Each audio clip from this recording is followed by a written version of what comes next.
오늘 우리가 함께 볼 말씀은 스바냐서 2장 1절에서 15절까지의 말씀인데요. 제가 봉독해 드리겠습니다. 수치를 모르는 백성아 모일지어다 모일지어다. 명령이 시행되어 날이 겨같이 지나가기 전 여호와의 진노가 너희에게 내리기 전 여호와의 분노의 날이 너희에게 이르기 전에 그리할지어다. 여호와의 규례를 지키는 세상의 모든 겸손한 자들아, 너희는 여호와를 찾으며 공의와 겸손을 구하라. 너희가 혹시 여호와의 분노의 날에 숨김을 얻으리라. 가사는 버림을 당하며 아스글론은 폐허가 되며 아스도드는 대낮에 쫓겨나며 에고로는 뽑히리라. 해변 주민 그렛 족속에게 화 있을진저 블레셋 사람의 땅 가나안아, 여호와의 말씀이 너희를 치나니 내가 너희를 멸하여 주민이 없게 하리라. 해변은 풀밭이 되어 목자의 운막과 양떼의 우리가 거기에 있을 것이며 그 지경은 유다 족속의 남은 자에게로 돌아갈지라.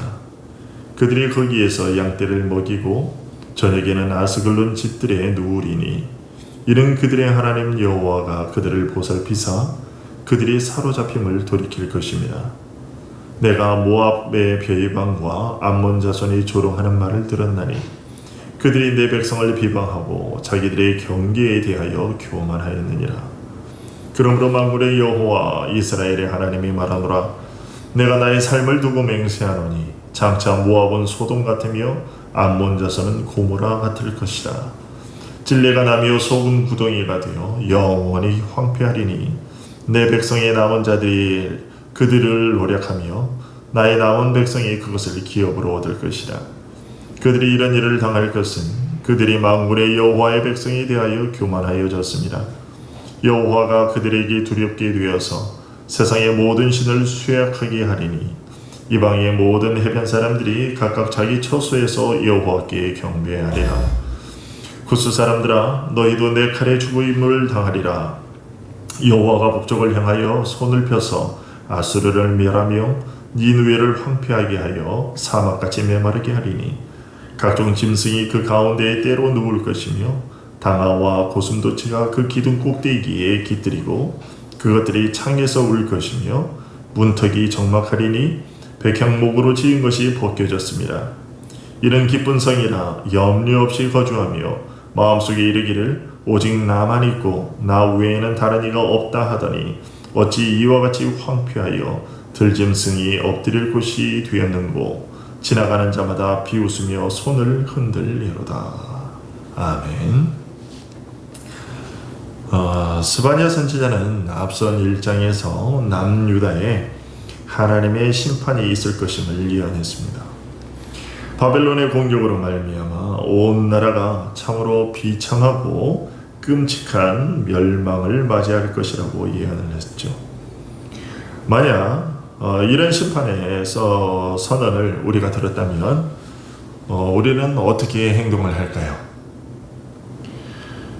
그 심판을 피하기 위해 흩어져서 도망해야겠다라고 생각하는 것이 일반적인 사람들의 생각일 겁니다.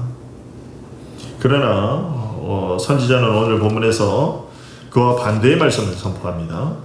1절에서 선지자는 백성들에게 모이라고 말합니다. 1절을 다시 한번 보이면 수치를 모르는 백성아 모일지어다 모일지어다 이렇게 말하고 있죠. 무엇 때문에 선지자는 백성들에게 모이라고 하는 것일까요? 방금 말씀드린 대로 심판이 이방의 공격이 오면 어떻게 해야 정상적입니까? 강대국이 나라를 치기 위해서 오면 도망가는 것이 그것이 상책일 텐데 오히려 모이라고 하고 있다는 거죠. 무엇 때문에? 선지자는 2절에서 그 이유를 짐작할 수 있는 말을 합니다. 2절을 보시면 명령이 시행되어 날이 겨같이 지나게 가기 전 여호와의 진노가 너희에게 내리기 전 여호와의 분노의 날이 너희에게 이르기 전에 그리할지어다. 날이 겨같이 지나가기 전, 즉 그들을 향한 여호와의 진노와 분노가 임하여 겨처럼 흩어져 날아가기 전에 모여라. 이 말인즉슨 하나님의 진노의 심판이 임하기 전에 모여서 회개하라는 것입니다. 지금까지 하나님께서는 오랫동안 그들의 죄악을 인내하셨었는데 이스라엘은 그러한 하나님의 인내를 악용했어요. 그러나 이제 하나님은 더 이상 그들의 죄를 인내하지 않으시고 마침내 이스라엘의 죄를 심판하실 것이다 라고 알려주셨습니다. 그러나 이 경고는 단순히 협박이 아니라 또 위협을 가하려고 하는 것이 아니라 마지막으로 다시 한번 회개의 기회를 주시려고 하는 하나님의 자비였습니다. 왜냐하면 이러한 심판의 경고는 남녀다가 파멸 속으로 친다는 것을 하나님이 보실 때에 그들이 멸망에 빠지지 않도록 하기 위한 것이었기 때문이지요. 우리가 우리들의 자녀들이 잘못하는 것을 볼 때에 하는 말과 똑같습니다. 우리들이 자녀들이 무엇인가 잘못을 했을 때 곧바로 매를 드는 부모들은 그렇게 많지 않습니다. 일반적으로는 대개 몇 번의 경고를 하죠. 그러다가 엄마에게 아빠에게 혼난다. 그런 경고들을 몇 번씩 합니다. 참지요. 그러다가 계속해서도 그 말을 듣지 않으면 정말로 매를 가하게 되는데 바로 하나님께서는 그 매를 가하기 전에 다시 한번 그들에게 경고를 하신 것입니다.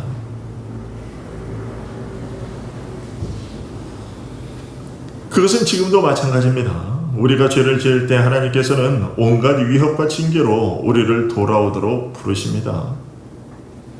이스라엘 백성들이 하나님의 인내를 악용했던 것처럼 지금 우리 역시도 하나님의 인내를 악용할 때가 참 많습니다.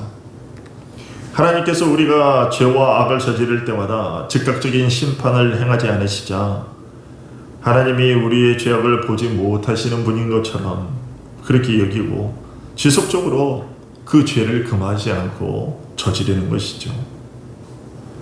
하나님께서는 우리가 그런 상태에 머무르기를 원치 않으십니다. 그래서 우리에게 말씀을 통해 경고하시고 때로는 다양한 징계의 채찍을 가하기도 하시죠. 그러나 하나님께서 이렇게 자신의 진노를 우리에게 보여주시고 더욱 엄격하게 우리를 대하시는 것을 볼 때마다 1절에서 말하는 수치를 모르는 백성, 즉 자신의 죄에 대해서 무감각한 그런 자들이 아니라 3절에서 말하는 여호와의 규례를 지키는 세상의 모든 겸손한 자들, 즉 하나님의 주인 되심을 알고 하나님의 말씀 앞에 엎드리고 복종하는 자들이 되어야 할 것이다 라는 거죠. 자신의 죄를 깨닫고 내가 하나님 앞에 참으로 죄인이구나, 내가 하나님의 말씀에 정말로 순종해야 되는구나 하는 것을 깨닫는 자들이 되어야 된다는 것입니다. 동시에 하나님의 진노와 심판의 선언을 통해서 하나님이 우리의 구원을 얼마나 귀중하고 값진 것으로 여기시는 건지를 우리는 깨달아야 하겠습니다. 정말이지 하나님은 우리보다 우리의 구원을 더 소중히 여기십니다. 여러분들, 우리가 세상 사람들을 한번 보시면 그것을 짐작할 수 있지 않나요? 세상 사람들이 자신의 영원의 삶에 대하여 얼마나 관심을 가지고 삽니까? 전혀 그런 것에 관심을 가지고 살지 않습니다. 물론 때로는 깊은 철학적인 사색에 빠져서 고민하는 그런 이들도 있기는 하지만요, 대부분의 사람들은 하루하루 먹고 사는 일에 치여서 바빠서 그런 진지한 고민들을 하지 않고 삽니다. 마지막 숨을 거두기 직전에서도 자신들의 구원에 대하여 별로 생각하지 않습니다. 그러나 하나님은 그렇지 않으십니다. 하나님은 늘 언제나 우리 인간들의 구원에 관심을 가지고 계십니다. 그러니 하나님께서 자신의 말씀으로 우리의 죄를 지적하실 때마다 우리는 참된 회개를 하고 그분의 자비하심 안으로 우리의 몸을 피해야 할 겁니다. 그러면 하나님께서는 우리에게 친절을 베풀어 주십니다. 스바냐 선지자는 오늘 본문 3절을 통해서 이 사실을 잘 보여주고 있습니다. 3절 말씀 다시 한번 보시면 이렇게 얘기하고 있죠. 여호와의 규례를 지키는 세상의 모든 겸손한 자들아, 너희는 여호와를 찾으며 공의와 겸손을 구하라. 너희가 혹시 여호와의 분노의 날에 숨김을 얻으리라. 얘기했습니다. 선지자는 여기서 혹시라고 얘기하지만 이것은 어쩌면이라는 것이 아니라 정말로 우리가 그렇게 회개를 하면 겸손한 마음으로 죄를 깨닫고 하나님께 용서를 구하면 그러면 하나님께서 그의 진노의 날에 우리를 숨겨주신다라는 것입니다. 하나님께서 회개하는 자들에게 당신의 친절을 보여주신다는 겁니다. 선지자는 이런 말씀을 통해서 하나님의 심판이 우리에게 참으로 무서운 것이기는 하지만 하나님의 사랑에는 여전히 부족함이 없다는 것을 알려주고 있습니다. 여러분, 만약에 하나님의 징계가 실행될 때 우리가 그런 일들을 당해보신 분들은 아시겠지만 모든 것이 절망적으로 보이지요. 그렇기 때문에 선지자는 이런 말씀을 통해서 하나님께서 자신이 택하신 백성들에게는 사랑을 베푸신다는 것을 알려주시는 거예요. 회개하면 그 진노의 날에, 분노의 날에 숨김을 얻는다라는 이 말씀을 알려줌으로써 택함받은 자들이 하나님의 징계를 받게 될 때에 내가 하나님께 버림받은 것이 아니구나 하는 것을 알고서 포기하지 않고 회개하도록 유도하고 있는 겁니다. 뿐만 아니라 4절 이하의 말씀들로서 선택받은 자들을 또한 위로하는데요. 오늘 보면 4절 이하에서 4절부터 15절까지 해서 선지자는 블레셋, 그 다음에 모압과 암몬, 그리고 구스와 아수르가 하나님의 심판을 받아 멸망당할 것이라고 예언을 하고 있습니다. 4절에 보면 가사는 버림을 당하며 아스글로는 폐하가 되며 아스돗은 대낮에 쫓겨나며 에그론은 뽑히리라 이렇게 얘기를 하고 있는데 4절에 등장하고 있는 가사, 아스글론, 아스돗, 에그론, 그 다음에 5절에 등장하는 그렛, 이 모든 것들은 그 5절 중간에 있는 것처럼 블레셋 사람의 땅 가나안아 이렇게 얘기할 수 있습니다. 블레셋을 가리키는 거죠. 그리고 8절에 보면 모압 그리고 암몬 자손이 조롱하는 말을 들었나니 그러면서 하나님께서 모압과 암몬 자손의 그 멸망을 하나님께서 말씀하고 계시고, 그리고 또 12절에 보면 구스 사람들아 너희도 내 칼에 죽임을 당하리라 라고 말씀하고 계시고, 그 다음에 이제 13절에 보면 북쪽을 향하여 손을 펴서 아수르를 멸하며 니느웨를 황폐하게 하며, 여기서 이제 반복해서 말씀하시는 것이죠. 니느웨는 아수르의 수도니까 아수르가 이렇게 하나님의 심판을 받아 멸망당할 것이라고 예언합니다. 그런데 이들의 멸망이 어째서 여호와의 규례를 지키는 세상의 모든 겸손한 자들, 즉 회개하는 자들의 위로가 될 수 있는가? 그 이유는 이들 다섯 나라들이 하나님께서 택하신 자들을 돌아오게 하기 위해서 채찍으로 사용하실 때에 그들의 악한 본성과 욕심으로 하나님의 기업인 택한 자들을 괴롭혔던 것을 하나님께서 보복해 주실 것이라고 말씀하시고 계시기 때문입니다. 택한 자들을 돌아오게 하기 위해서 하나님은 가나안과, 그러니까 여기 블레셋이죠. 블레셋과 모압과 암몬 그리고 구스와 아수르를 징계의 도구로 사용하셨습니다. 그렇다고 해서 이들 다섯 민족들이 우리는 하나님의 손에 들림받아 쓰임받은 도구인데요, 그런 이유로 이 민족들의 죄가 없는 것이 아니었습니다. 왜냐하면 그들은 하나님을 대적하고 또 우상을 섬기는 불신앙적인 교만과 택함받은 하나님의 백성들을 공격했고, 또 이 남녀다 백성, 하나님의 택한 백성들의 것을 약탈하는 죄를 저질렀기 때문입니다. 하나님께서는 자신의 공의와 또 하나님께서 택한 백성들이 거룩하게 되는 그런 선을 위해서 이들을 사용하셨지만, 이 다섯 민족들은 그저 그들 스스로의 그 악한 본성의 욕심을 채우기 위해서 하나님의 택한 백성들을 공격했기 때문입니다. 이 다섯 민족들의 공격은 이스라엘의 회개를 염두에 두고 행한 일이 아니었습니다. 또한 이 다섯 민족들은 하나님의 택하신 백성들이 회개를 위한 그 하나님의 징계를 받을 동안에 어려움 없이 평온하게 잘 살았는데, 자신들의 그 평온과 번영이 자신들의 힘과 또 잘남 덕분인 줄 알고 자신들이 섬기는 우상의 도움으로 여기며 하나님을 멸시하고 조롱했어요. 이런 사실이 7절과 8절, 10절, 15절에서 공통적으로 지적되고 있는데요. 바로 여기 이 7절, 8절, 10절, 15절에 지적되고 있는 그것이 이제 이 다섯 민족들이 심판받게 된 이유입니다. 7절을 보시면 그 지경은 유다 족속의 남은 자에게로 돌아갈지라. 그들이 거기에서 양떼를 먹이고 저녁에는 아스글론 집들의 누우리니 이는 그들의 하나님 여호와가 그들을 보살피사 그들이 사로잡힐 돌이킬 것입니다. 이렇게 얘기를 하고 있어요. 이 블레셋이 이스라엘의 많은 것들을 빼앗았던 것을 하나님께서 다시금 돌려주실 것이라는 얘기고요. 또 8절을 보시면 내가 모압의 비방과 암몬 자손이 조롱하는 말을 들었나니 그들이 내 백성을 비방하고 자기들의 경계에 대하여 교만하였느니라. 이렇게 얘기를 하고 있습니다. 우리가 지난번 주일날에 보았듯이 이 모압과 암몬은 이스라엘과 친족 관계에 있었어요.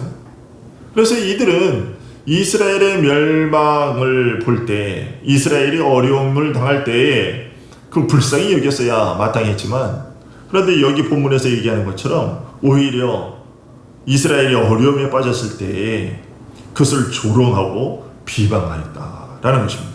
그리고 그들의 경계에 대하여 교만하였다. 이 경계라는 것은 하나님께서 줄로 지어준 구역, 그들의 국경을 허물었다라는 얘기인데 결국은 남유다의 국경을 침범했다라는 것이죠. 그 다음에 10절을 보시면 그들이 이런 일을 당할 것은 그들이 만군의 여호와의 백성에 대하여 교만하여졌습니다. 이렇게 얘기합니다. 곧 하나님의 백성들에 대하여 택함받은 자들에 대하여 교만하게 행했다. 이렇게 얘기를 하고 있고, 15절에 이는 기쁜 성이라 염려 없이 거저하며 마음속에 이르기를 오직 나만 있고 나 외에는 다른 이가 없다 하더니, 여기도 이제 교만이죠. 이런 교만함이 이제 이들 다섯 민족들의 멸망 이유였다는 것이죠. 그런데 택함받은 자들은, 선민인 자신들은 이렇게 어려움을 겪는데 택함받지 않은 저 이방인들은 어찌하여 아무런 어려움도 없이 잘 지낼 수 있는지 의아해했습니다. 하나님의 징계를 받을 때 말이죠. 그러나 하나님은 방금 말씀드린 대로 4절 이하의 이 말씀들을 통해서 그들 역시도 그들의 때가 되면 하나님의 징계를 피하지 못할 것이라고 알려주셨습니다. 이것을 알려주심으로써 택함받은 자들이 징계를 받는 동안에 악인들의 형통함을 부러워하면서 하나님께 돌아오기를 포기하는 일이 없도록 하시는 것이죠. 여러분, 무슨 말이냐면 이런 얘기입니다.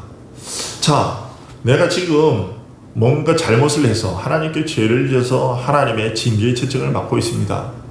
그런데 내가 가만히 보니까 나만 하나님께 잘못한 것이 아니라 저 사람들도 하나님께 잘못을 하고 있단 말이에요. 저 사람들도 똑같이 하나님께 죄를 지었고, 아니 나보다 더 많은 죄를 지은 것 같은데 왜 나만 맞느냐? 왜 저들은 잘 살고 있느냐?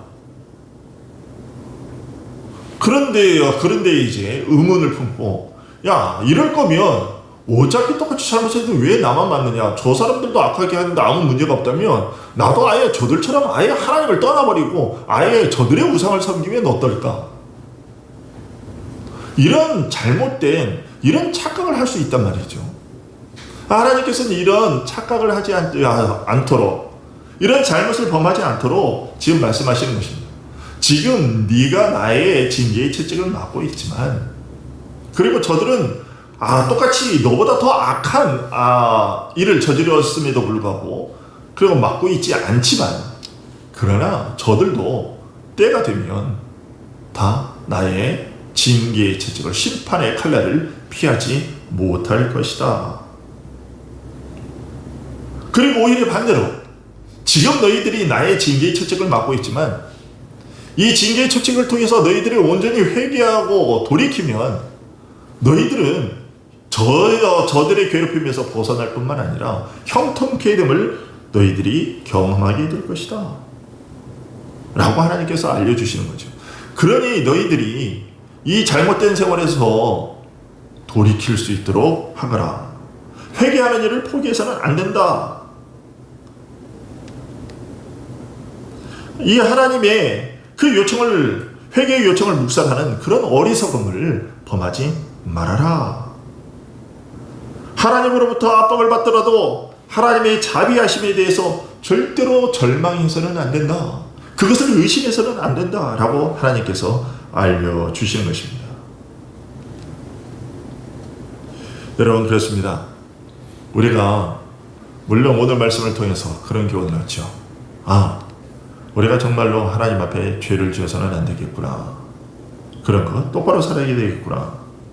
그렇지 않을 경우에는 이런 하나님의 징계 치직을 피하지 못하겠구나 하는 것을 우리가 이제 알게 되죠. 그러나 또한 그것을 깨닫게 되면서 우리가 또 하나 다시 한번 더 기억해야 될 것은 악인들의 형통함을 부러워하지 말아야 한다는 것입니다. 하나님은 진실로 우리가 회개하고 하나님께로 돌아와서 하나님의 자비의 그늘 아래 피함으로써 우리가 그 은혜 아래서 형통하게 살아가게 되는 것을 진심으로 원하십니다. 서두에서 말씀드린 것처럼 하나님은 우리보다도 우리의 구원에 대하여 더욱 큰 관심을 가지시고 그래서 자신의 아들 독생자 예수 그리스도까지 우리에게 내어주신 것입니다. 이런 사실을 우리가 명심해야 될 것입니다.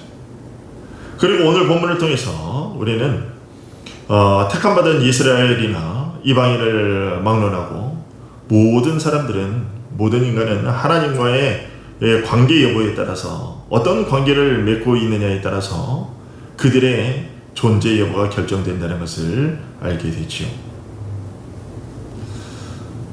하나님은 우주 만물의 창조자이시고 우리 인간의 모든 존재를 결정하실 수 있는 절대 주권자이십니다.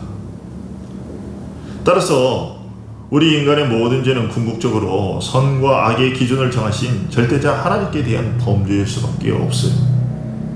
또 그 결과 우리 인간 전체의 파멸을 불러올 수밖에 없습니다. 이런 사실은 이제 하나님을 알지 못하고 인본주의적이고 또 무신론적인 그런 세상 사람들이 아무리 죄의 존재 자체를 부인하거나 또는 죄에 대한 평가를 그저 단순히 인간의 실수나 결점 정도로 그렇게 낮추고 또 얼마든지 그것을 선행으로 상쇄시킬 수 있다라고 생각하고 주장한다 할지라도 결코 움직일 수 없는 그런 구속사적인 사실입니다. 따라서 우리가 죄를 지었을 땐 우리 스스로의 힘으로 어떤 선행과 공적을 쌓아서 죄의 대가를 어떻게든 없애보려는 그런 시도를 버리고 오늘 본문에서 하나님께서 말씀하시는 대로 모일지어다 라고 얘기하는 것처럼 우리가 하나님 앞에 겸손히 엎드려서 회개하여 하나님과의 관계를 회복하기 위한 노력을 하지 않으면 안 될 것이다 라는 교훈을 우리가 분명히 얻게 됩니다. 다시 한번 말씀드리지만 하나님께서는 지금 당장에 심판하지 않으시더라도 오늘 본문에서 말씀하시는 것처럼 언젠가 때가 되면 반드시 그 일에 대해서 심판하실 것입니다. 그러니 지금 당장에 하나님의 징계의 채찍이 임하지 않는다고 그래서 계속해서 우리가 하나님의 엄을 없는 것처럼 여기고 그렇게 생활하는 그런 악한 모습들을 버리고 늘 우리가 하나님께 지은 죄들은 없는지 아침과 저녁마다 그런 것들을 되돌아보고 또 하나님의 형상으로 지음받은 자답게 거룩하신 그리스도의 보혈의 공로를 입은 자답게 그렇게 죄를 멀리하고 또 하나님을 닮은 거룩한 자들로 살아가기에 힘쓰는 우리들이 되어야 하겠습니다. 기도하겠습니다. 하나님 아버지, 오늘 말씀을 통해서 우리가 어찌 살아야 될 것인가에 대하여 다시 한번 깨달음을 주신 것 감사드립니다. 하나님은 자신의 택한 백성들이 돌아오기를 간절히 소원하는 마음으로 우리들에게 말씀을 통하여 늘 경고하시며, 또 그런 경고의 말씀들을 우리가 무겁게 받아들이지 않을 때 징계의 채찍을 들어 우리를 때리시기도 합니다. 그러나 오늘 말씀을 통하여 우리에게 주신 것처럼 그 징계의 채찍이 우리들에게 가해질 때 하나님께서 나를 버리신 것이 아니라 정말로 나를 사랑하시고 내가 정말 구원에서 멀어지지 아니하도록 나를 하나님께로 가까이 불러 모으기 위하여 이토록 나를 돌보시는구나 하는 것을 깨닫고, 이런 죄와 징계의 채찍이 있을 때마다, 경고의 말씀이 우리에게 주어질 때마다 겸손히 엎드려 하나님께 용서를 구하고 죄에서 멀어지는 우리들이 될 수 있도록 도와주시기를 원하고, 아직도 임하시지 않은, 내려지지 않은 저 악한 세상들에 대한 하나님의 심판이 행해지지 않는 것을 볼 때 그들의 형통을 부러워하지 말게 하시고, 마지막 그리스도께서 다시 오시는 날에 그 모든 죄악들에 대하여 하나님께서 철저히 심판하실 것임을 우리가 명심하게 하여 주셔서 참으로 우리가 죄와 타협하려는, 또 회개를 요청하시는 하나님의 그 요구를 묵살하는 어리석음을 범하지 아니하도록 도와주시기를 간절히 소원하옵나이다. 아버지 하나님, 오늘도 이 말씀을 주신 것 다시 한번 감사드리며, 참으로 이런 하나님의 뜻을 알지 못하는 세상 사람들이 저렇게 세상에서 자신들의 구원에 대하여 무관심한 채 살아가는데, 하나님께서 이런 말씀을 우리에게 주신 것은 또한 그들에게 이런 하나님의 마지막 멸망의 날들을, 그러한 것들을 우리라도 선포하게 하여서 아직도 하나님을 알지 못한 택함 받은 자들이 하나님께로 돌아오게 하기 위함인 줄 아오니, 하나님 우리의 입을 열어서 그것을 전할 수 있게 하여 주시기를 간절히 소원하옵나이다. 예수 그리스도의 이름으로 기도합니다. 아멘.